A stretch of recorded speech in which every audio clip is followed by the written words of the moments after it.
Welcome to episode 46 of Amari Purple Talk, a Prince podcast where I share my thoughts on the purple musical singularity. I'm Richard Cole, your imagination funk soloist, and let's get started. We're going to talk about the last of the Sony Reissues. What's next? Also, what will be the first original estate released by Sony? So let's go ahead and get started. So we've already had the Rainbow Children and the One Night Alone and Up All Night Alone reissues. Long awaited. Finally got them last May, and they've been great, outstanding. I've been enjoying them.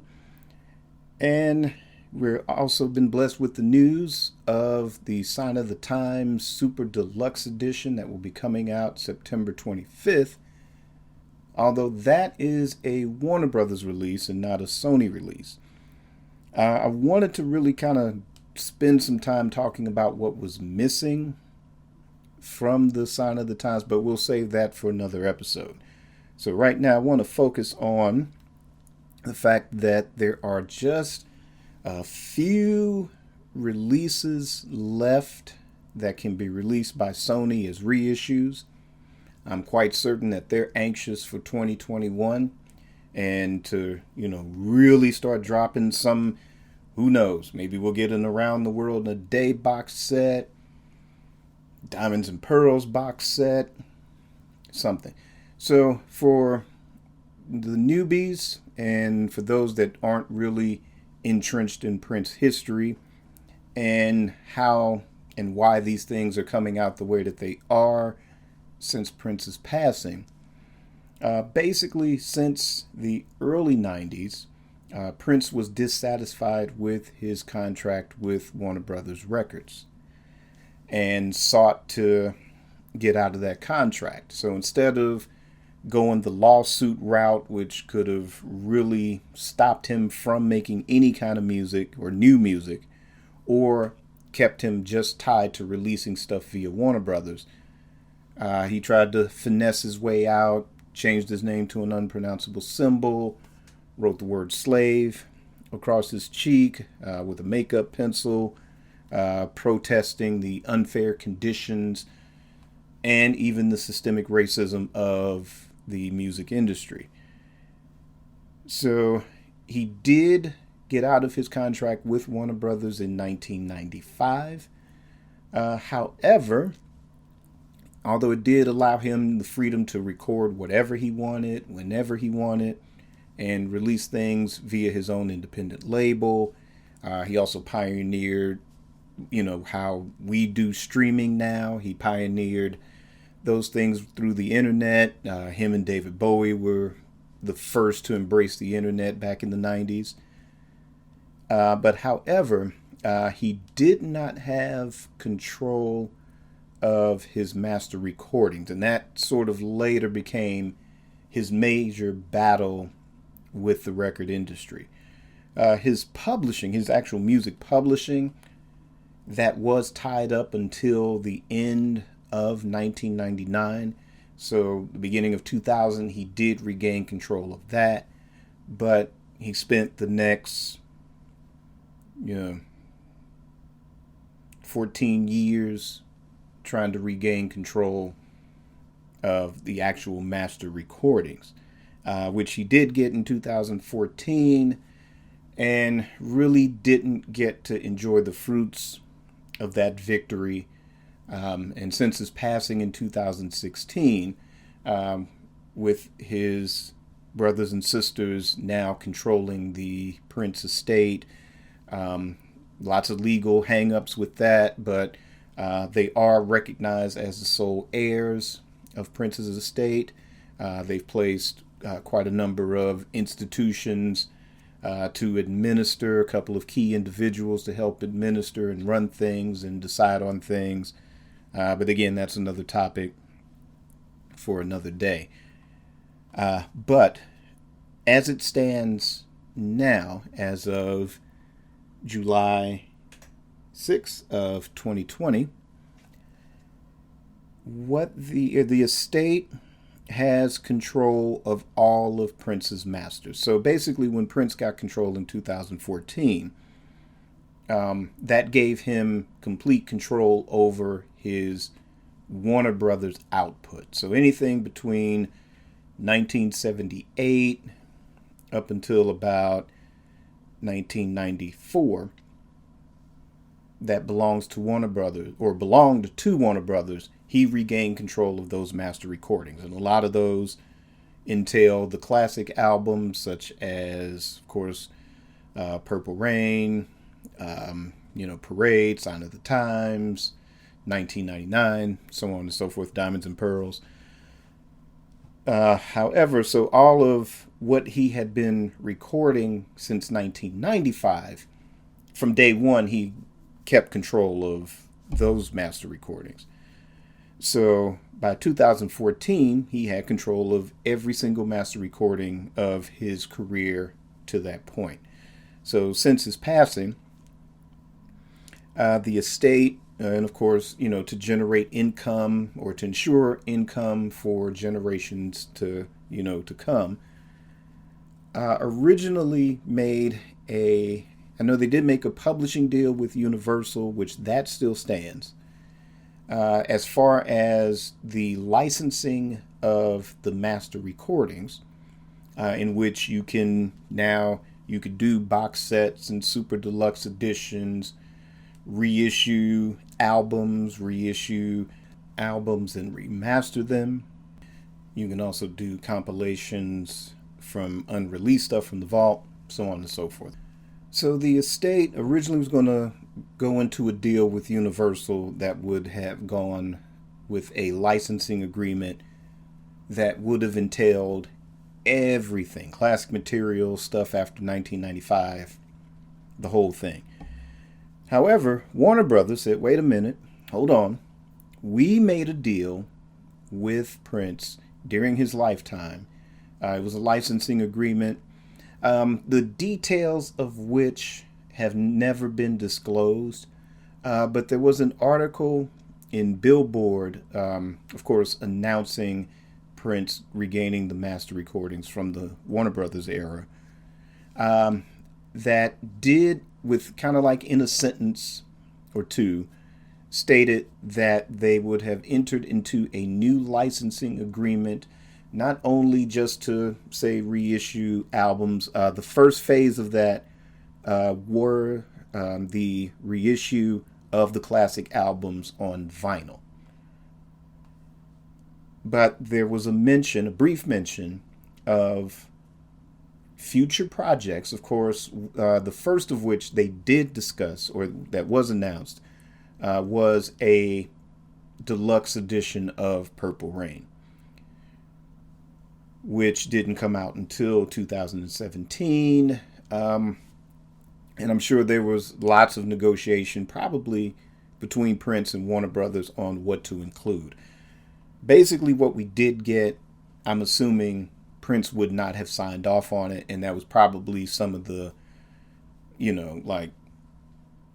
should you include Erotic City? That was a song that, because of Prince's, sort of post-1995 spiritual beliefs, decided that was a song he was never going to do again. And there's other songs, too, which we know Prince would not have signed off on. But anyway, getting back to the article in Billboard, there was discussion on probably similar projects and reissues, box sets, deluxe editions that were probably going to come out at some point had Prince, lived. But as it stood, as of 2016, 2017, 18, this Warner Brothers agreement was still legally binding. So apparently, according to the terms, the licensing was valid up until 2021. So Universal, having balked at that, requested that the estate return the advance money which was given, because they were no longer getting what they thought they were getting. So this was around maybe about $30 million. So that kind of left the estate without a deal, and they had a choice, I guess, either to renegotiate with Warner Brothers or go with a different entity altogether. So this is how Sony comes into play. So Sony made a deal that would give them the licensing to reissue all of Prince's material that was done after 1995. Come 2021, when the Warner Brothers licensing agreement expires for the classic material, then Sony will have the license to release product. The exceptions being Purple Rain, Parade, Batman soundtrack, and Graffiti Bridge. Because with a motion picture soundtrack agreement, it's a different contract outside of a recording artist's normal contract. So because those are tied with motion picture rights, then Warner Brothers will retain ownership of those.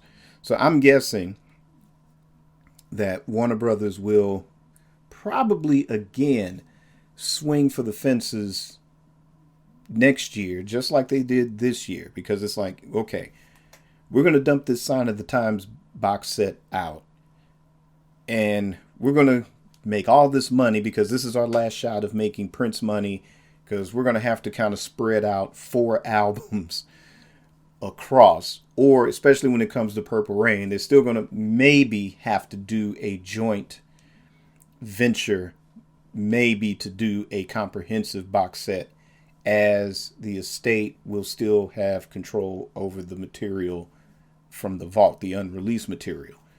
So that's all speculation. That's nothing that's been confirmed, or I don't know anybody connected with the estate or Warner Brothers or Sony, but that's just pure speculation from the Amari Purple Talk end of things. So here we are. So it'll be 2021.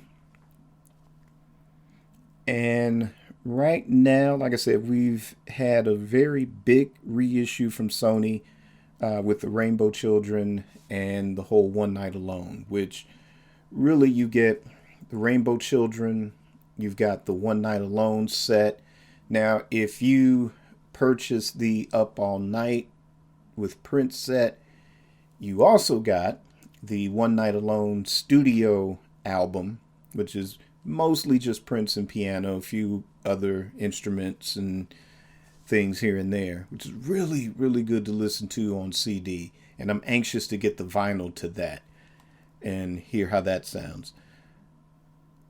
But that's a pretty ambitious reissue, and probably to me, the best reissue that they've done so far. Not to say that there was anything wrong with the other reissues. And basically, keep in mind, these are just reissues because the bulk of Prince's output from 1995 up until around 2014, a lot of that stuff has been seriously out of print and have been grossly exploited by various people across the board. Not talking about record companies per se, but granted, if you had a copy of, say, Emancipation, then, somebody was charging about, $300 for just a single CD or something, because it was out of print. And it really started to get more out of hand since Prince's passing. So the beauty of it is that if you used to have that album and you wanted to get another copy, now's your chance to get it at a very decent price. And the bonus is that you get to get it in vinyl. Chaos and Disorder, same thing. Some of those albums I did used to have, And now that they're being reissued, oh, it's nice to have them back in the collection. Maybe some I didn't appreciate as much as others, but really appreciate the heck out of them now. And then there's others like the Rave Into the Joy Fantastic. I've got the original Arista pressing. I've got the 1-800 New Funk purchase of Rave Into the Joy Fantastic. But my Rave Unto, and it's got a little wear to it. And depending on which player you play it on, it'll play very well. And then there's some skipping on some songs. But it was nice to purchase that Ultimate Rave to get just the DVD. I just bought it really for just the packaging on that one because I still have the Rave Into the Year 2000, the original DVD. But it was nice to just have that package, complete book, lyric book, and the whole nine. So, again, like I said, probably the Rainbow Children and One Night Alone are simply the best cohesive, best thought out, best planned reissue out of everything that Sony has reissued thus far. And as to what would come next, there's not a lot that's really left. I mean, you could probably, I would go out on a limb and speculate that the next thing, and especially as we're getting closer to Christmas, I say logically the next thing would be just Crystal Ball. Now you can just reissue just the Crystal Ball set and do the Truth separately. You could probably do that. I mean, you could do like a kind of something similar to an Up All Night. I don't know. You could probably do something similar and have the Crystal Ball, have Kama Sutra, have the Truth. Depending on if the estate wants to release any corresponding DVDs to Crystal Ball. I mean, a DVD containing the videos that were filmed for certain songs on Crystal Ball. That, to me, that would be just as ambitious. And if you're going to put out something for Christmas, I would say go for that. Or, since we're getting the Sign of the Times Super Deluxe, and there's quite a few songs, like I said, we'll go more into detail next episode with it. But, you have songs that really should have been on that Sign of the Times Deluxe set as well. And I know Michael Howe's concern was for repetition. Now, if you've read recent interviews with Michael Howe regarding the Sign of the Times Deluxe set, I'm going to read in between the lines a little bit and speculate that what they mean by not going for a certain, by not going for repetition is this. It's really a moot point, because I'm going to give you an argument. With a lot of, say, for example, a lot of Jimi Hendrix's posthumous output, there's a lot of repetition. I mean, granted, he was on the planet a whole lot less than, say, Prince, but given the tremendous volume that Jimmy put out in just a short lifetime, there's a lot of repetition. Like I have, there's a trio of not reissues, but a trio of compilations that have been released, and it's all, Hendrix vault material. And I can tell you there's a song that pops up on it twice. There's, and say for the Super Deluxe box set, you're getting two different versions of Witness to the Prosecution on this box set. So the point of things being repetitive is sort of a moot point. Unless what's coming soon is a Crystal Ball reissue. Now, whether it's going to be bundled with The Truth and Kama Sutra like the original release, or it comes with a bundle with a DVD of certain material, music videos, or maybe a bonus live DVD somehow, I'd say, yeah, just go ahead and just release Crystal Ball, I would think. Like I said, whether you bundle it with those items or just do it as a standalone release, because you could really capitalize on the Sign of the Times release. And even then it won't be as complete as it should be. Like I said, again, like I discussed last week, I think that in a few years you'll get a serious complete, it'll be called like the complete Sign of the Times or something, or the complete Sign of the Times box set. Because I don't really see them spending a lot of time and money to do, say, like the Chocolate Invasion or the Slaughterhouse. Now, I would guess that if they do Crystal Ball and just release that first, where there's a bundle with The Truth, and just release those things, then I would say probably early in 2021, they'll dump out, say, like the Slaughterhouse and News and C Note. Either that'll be a big box set, or maybe they'll spread it out.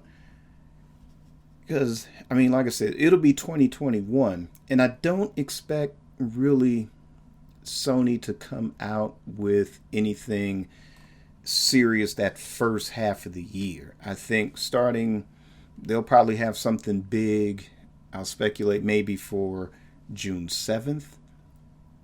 Like, I think they'll do pretty much like the way they did back last year, where like February you got a trio of releases, then you got another trio of releases like around April. Then there was originals in June, though that was Warner Brothers. 1999 Super Deluxe, that was later in the year. Again, that was Warner Brothers. But you had so much in between. You had Emancipation, Musicology. Emancipation, Chaos and Disorder, and the whole Versace release. So I think 2021, at least the first half of that, it'll be just the bottom of the barrel at that point. I think regardless of whatever they do as far as the order of the reissues and what the reissues are going to be, I think that early part of 2021, they're just going to just kind of scrape the bottom of the barrel, get all of that stuff out. And then either by June 7th, there will be a release of something really major from them. Or, again, if Warner Brothers swings for the fences once again and just drops, say, the Parade Super Deluxe around that time, then later in the year, in time for Christmas or whatever, then I think you'll really start to see Sony start to flex their muscles. Now that they'll have everything, I think they'll flex their muscles then.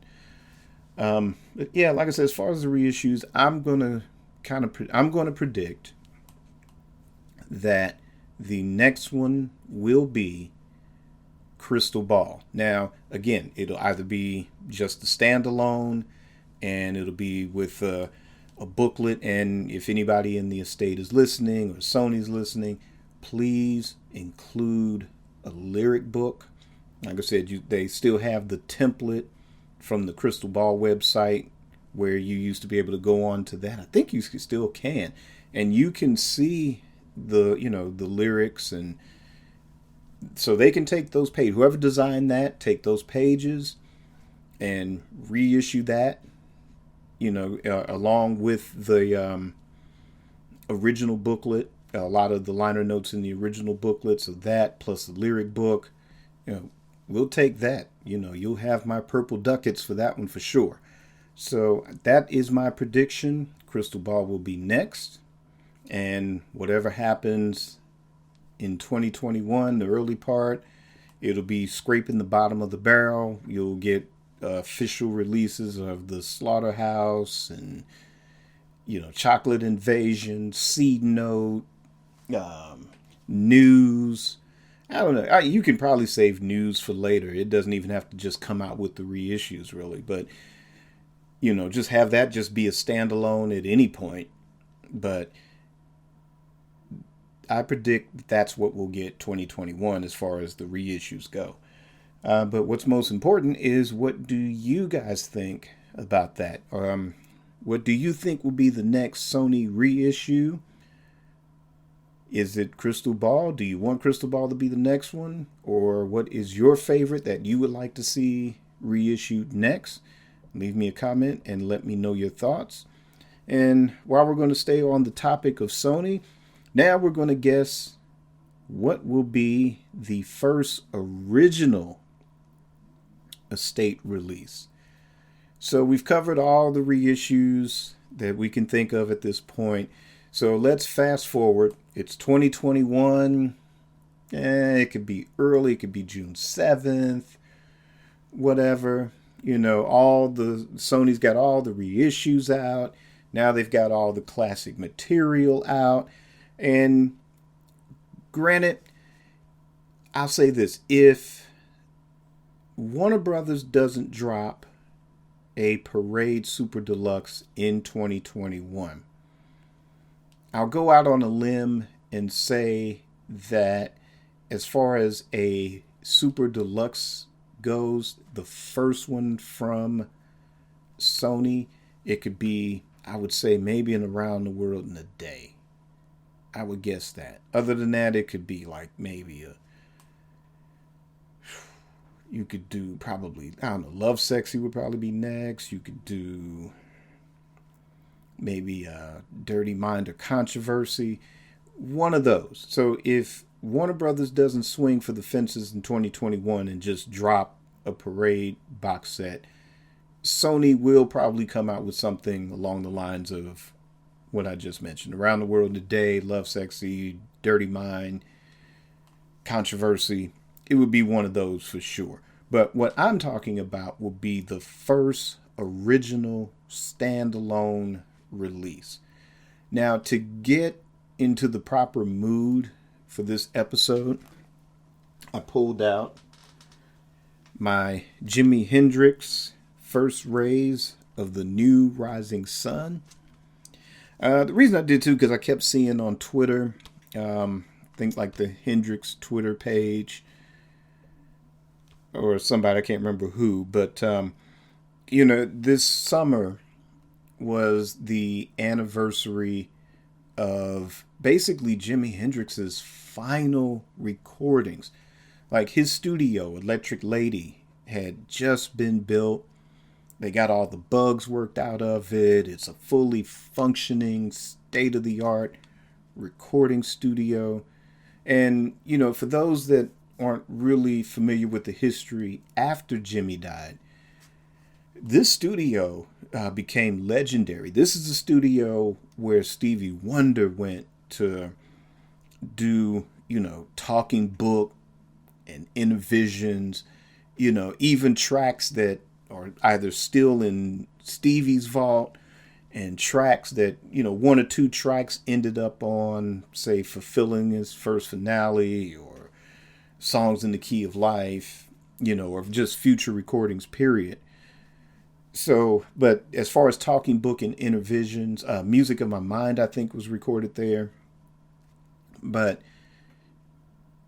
this is a very legendary studio. The Stones have recorded in there. Most recently, in the last 20 years or so, D'Angelo recorded Voodoo there. Erykah Badu, Mama's Gun, that album, Commons for Water for Chocolate, The Roots, I think Things Fall Apart was recorded there. So, this studio, really became a legend, and also, continued to generate, or probably still continues to generate income for the Hendrix estate as well. Something that I think Paisley Park now is trying to get into. But anyway, but the first rays of the new rising sun. Now, when the Hendrix family, of course, now Hendrix did have a will. Everything went to his father. And in 1972, he signed this deal that basically it ended up him getting ripped off and the rights to everything was stolen from him. He took these people to court and spent basically the next 20 years trying to get his stuff back. And in 1996, Hendrix's father got the rights back, won the settlement. So it was him and his daughter that was basically controlling the Jimi Hendrix estate.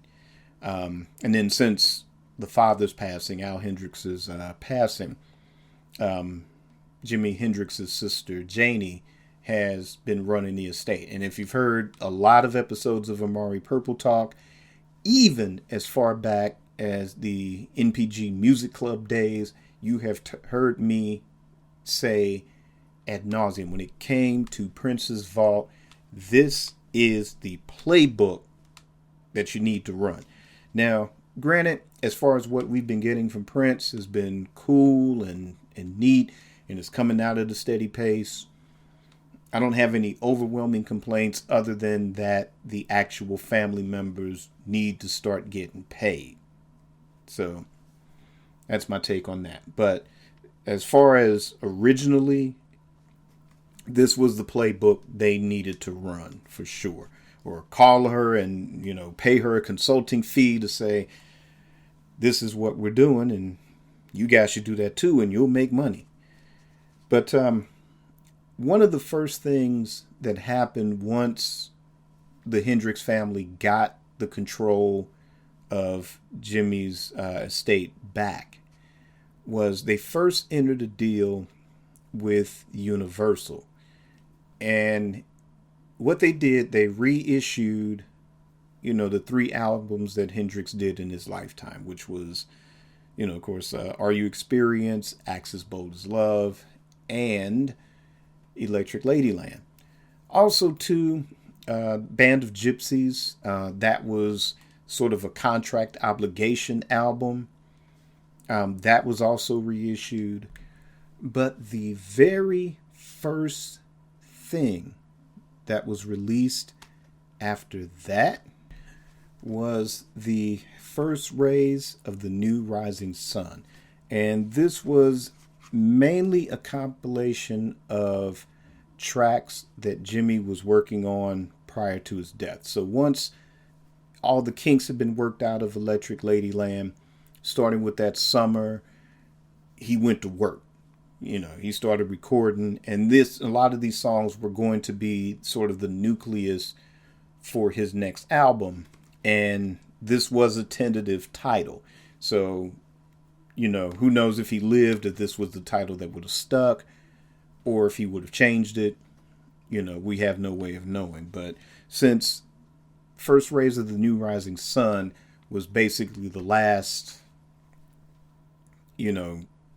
least documented title idea that he had, then this is what they decided to call this compilation. And basically it's just piecing together, like I said, what would have been his next album. It was what he was working on. There were 4 songs that were tapped to be, A and B side singles for this. And there was also another one right after that called South Southern Delta. It wasn't as cohesive as First Rays of the New Rising Sun. That one was more kind of covered, say, some few things from 68, maybe a few things from 69. A bulk of the tracks, again, were recorded around 1970, although some of those probably weren't in consideration for First Rays of the New Rising Sun.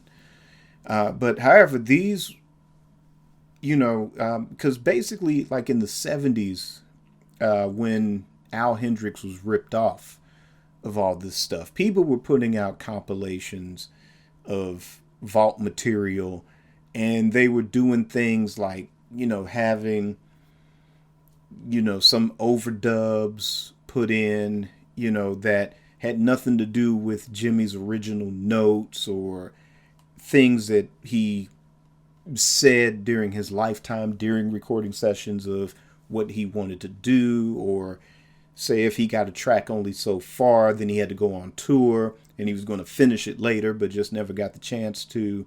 But, there was discussion on what was going to be done after the tour, had he lived. So, there was a lot of that going on. And by the early 90s, it really got out of hand.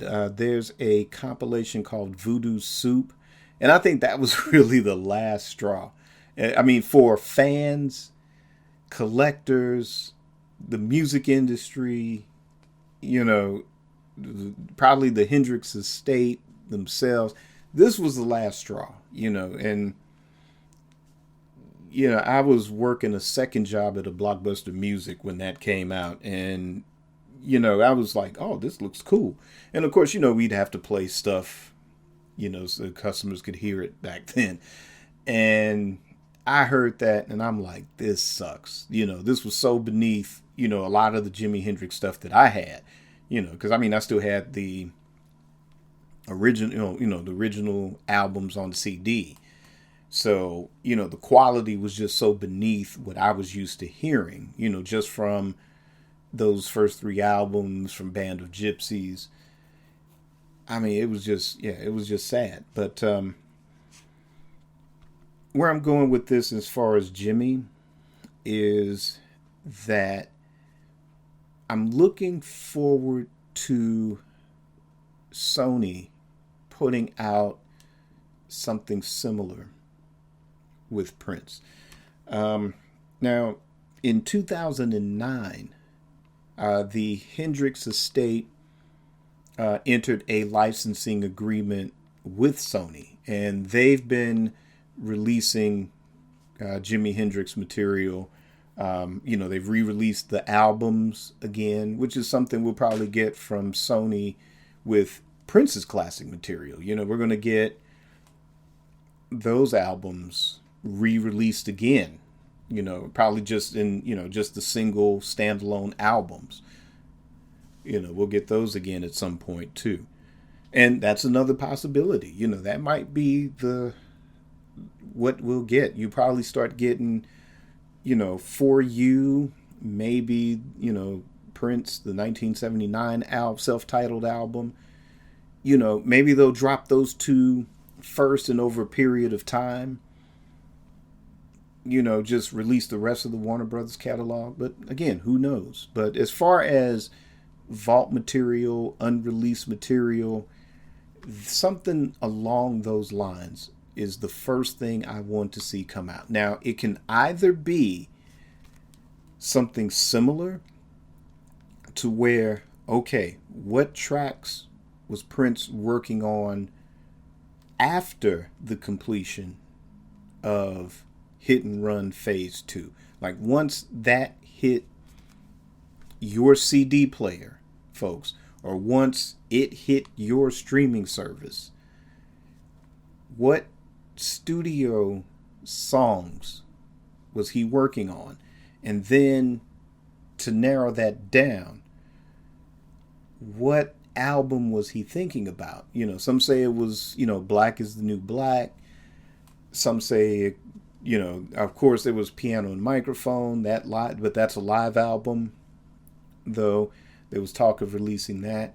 But as far as the studio album, was there a Hit and Run Phase 3? And really, to be honest, I would not call it Hit and Run Phase 3 if they do put out something like that. Unless that was absolutely what he was working on before he passed. And we all know Prince, so that could be 2 or 3 albums that could be in the mix. But say, for argument's sake, that it was not a Hit and Run Phase 3, that there was an album to be called Black is the New Black. Hey, I would run with that title. and I would take whatever songs, if there were 4 songs intended for that, then what's another 6 to 10 that you could put to make it feel like a complete album. And again, I do not want the Michael Jackson Escape version. Don't dig him up out of the grave and try to make it sound like he did this record yesterday. Don't have, in this particular case, do not have Jam and Lewis touch it. In this particular case, don't have Pharrell touch it. Don't have Timbaland touch it. Don't have anybody touch it other than the original engineers that was working on the material at the time. You know, if Joshua Welton was involved in some of the tracks, get him back involved, finish this thing, and like I said, make it sound like the album that Prince intended, and do it that way. And that's that's the main thing. You know, I mean, I'm happy with the box sets. You know, I'm over the moon that we're getting a Sign of the Times deluxe set. You know, and it may not be, say, the one we wanted right now, but it's definitely the one that we deserve right now. You know, but yeah, I'm anxious to hear just kind of, you know, what were, you know, his last thoughts on record, so to speak. You know, for those that don't have this first Rays of the New Rising Sun, if you're into Jimi Hendrix at all, or just now getting into it, by all means, check this out, listen to it. And I mean, it stands up to Electric Ladyland, and it stands up to Are You Experienced, and it stands up to Axis Bold as Love. Now, to me, Are You Experienced, it's as groundbreaking, it's just as groundbreaking, and in some ways it's even more groundbreaking than even Sgt. Pepper's Lonely Hearts Club Band. You know, to me it's more hardcore. And don't get me wrong, Sgt. Pepper's Lonely Hearts Club Band is a genius level work. And it did change the world as far as albums and how we now listen to albums. Even how we put together albums, even in the 21st century. You know, but at the end of the day, this particular compilation sounds like an album. All of the songs on it feel like they belong on this same album. You know, it's not a thing of, say, you know, Freedom could have gone anywhere. You know, Angel could have gone anywhere.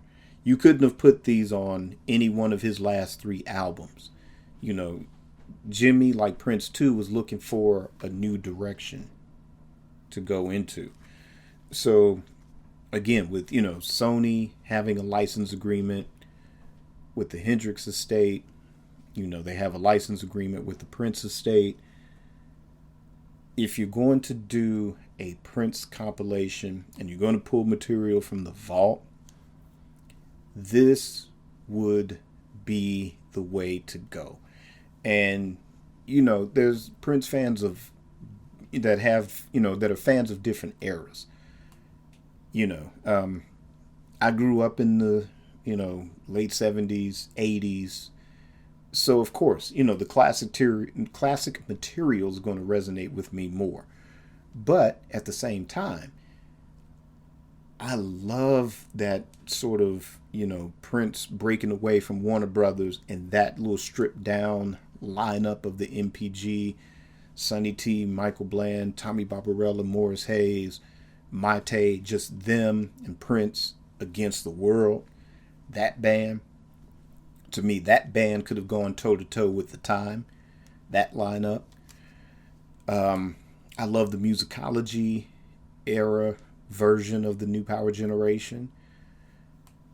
You know, and Artificial Age is my favorite modern Prince album. You know, to me, Black Sweat is a modern Prince classic.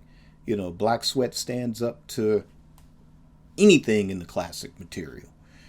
to me. So to take a compilation of songs, and it's going to take some thought to really sequence that thing to make it feel like all of the songs. But I'm hoping that as a collection, that it's strong enough to stand up with everything, any and everything that he has recorded. It would be a good epitaph.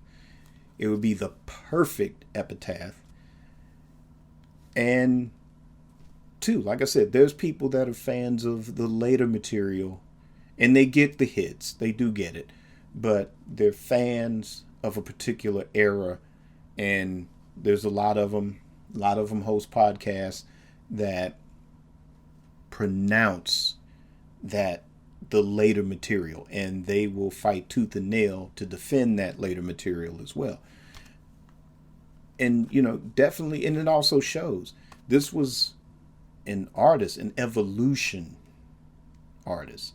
So it's not just stuck in a particular time. It's basically, there's something new and different and fun to enjoy and discover, whether it's the 80s, the 90s, whether it's 2002, whether it's 2014. But the definite first compilation should be anything that was recorded, 2015, right on up to, whatever was complete on his very last recording session. Again, that's the compilation that Sony should release. Things like, earlier stuff and fan favorites. I'm sure, what we'll get somewhere down the line too. We'll get a release of the Dream Factory where you can just have that set in your hands. You don't have to have a Sign of the Times box set to own it. That type of repetition, like I said earlier, that's going to happen. You see a lot of legacy artists, both alive and dead, where, there's a big, huge box set of this album and it's every single recording session on it. And then there's, stuff that probably ended up on an album 3 years later, 10 years later. And then that album gets reissued and a big anniversary release or something like that. So you're always going to get that repetition. So, like I said, reading in between the lines of Michael Howe's statements in recent interviews, especially about stuff being omitted from Sign of the Times, well, basically in discussion of that specifically, that's going to happen. You're going to get that. And as a fan, you're going to want to be a completist, or a lot of us are completists. And yeah, give me the box set. Like I said, I'm anxious. But at the same time, when they drop a Dream Factory, or you're going to get the original 1986/87 configuration of Crystal Ball, you'll get that. Sony's going to put that out one day. But if I was Sony or the estate, I wouldn't wait to put out something that was more recent. I know the money is in the classic material, but like I said, again, after all the reissues, and again, I think, Sony will probably do it could be an Around the World in a Day box. I don't know why I'm leaning towards that. I bet you that must be next.